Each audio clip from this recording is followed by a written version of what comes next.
On va voir à présent un exemple qui va sortir un petit peu des exemples académiques avec des carrés, des triangles et des rectangles ou des nombres entiers réels et complexes. On va supposer qu'on discute avec une entreprise qui veut créer une application qui permet de gérer ses salariés.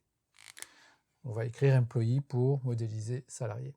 Et en discutant avec les gens de cette entreprise, on se rend compte qu'en fait, il y a deux types d'employés dans cette entreprise. Il y a des employés qui sont en CDI et il y a des employés qui sont en CDD.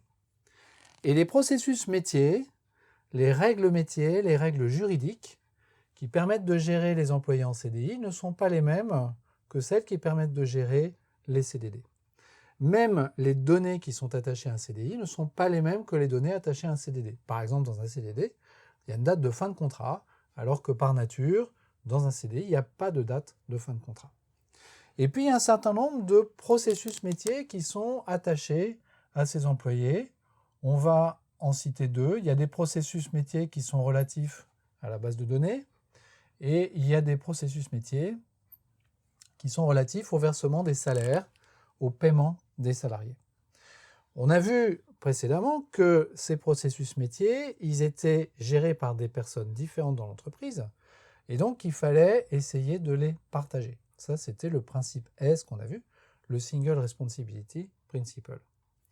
Ce que je voudrais faire maintenant, c'est voir comment, précisément, l'application des principes que l'on a vus, c'est-à-dire le principe S, qui nous dit qu'il faut séparer ces processus, le principe L, donc la substitution de Liskov, et le principe D, donc l'inversion de dépendance, vont nous permettre de structurer notre application. La structure de classe et d'interface et le découpage de notre application en modules va s'appuyer sur le respect de ces principes et sur rien d'autre. Alors, comment est-ce qu'on peut s'y prendre? Déjà, le principe S nous dit on a des règles différentes pour les CDI et les CDD. Donc, on a des raisons de modifier ces règles qui sont différentes et qui sont indépendantes. Donc, la sagesse, le respect du principe S, consiste à séparer ce qui se passe pour les CDI et ce qui se passe pour les CDD. Donc, on a un premier module qui va permettre de gérer les CDI, un deuxième module qui va permettre de gérer les CDD, et probablement un employé en CDI sera modélisé par une classe, et un employé en CDD sera modélisé par une autre classe. Ça, c'est l'application du principe S. Qu'est-ce que nous dit le principe L? Le principe L nous dit, dans notre application, on a un certain nombre de processus métiers qui gèrent les employés en CDI et en CDD. Et l'exécution de ces processus métiers, le déclenchement de ces processus métiers ne doivent pas dépendre du fait qu'un employé est en CDI ou en CDD. Par exemple, si je dois aller lire un employé dans la base de données, la commande qui me permet d'aller lire cet employé ne dépend pas du fait que cet employé est en CDI ou en CDD. Ce qui va dépendre du fait que c'est un CDI ou un CDD, ce sont les détails d'implémentation. Mais ces détails d'implémentation ne doivent pas apparaître dans le code primaire. Ça, c'est le principe L qui me dit ça. Et donc ça m'impose mécaniquement d'avoir une structure au-dessus de CDI et de CDD qui va être la structure manipulée par l'application. Cette structure, je vais l'appeler employee. Et cette structure ne dépend pas de CDI et de CDD. C'est CDI et CDD qui dépendent de cette structure. Ça, c'est le principe D qui m'impose ça, le principe d'inversion de dépendance. Les détails d'implémentation dépendent des notions de haut niveau. Alors, il reste une question que l'on peut se poser au sujet de cette structure employee. Est-ce qu'il s'agit d'une interface ou est-ce qu'il s'agit d'une classe abstraite?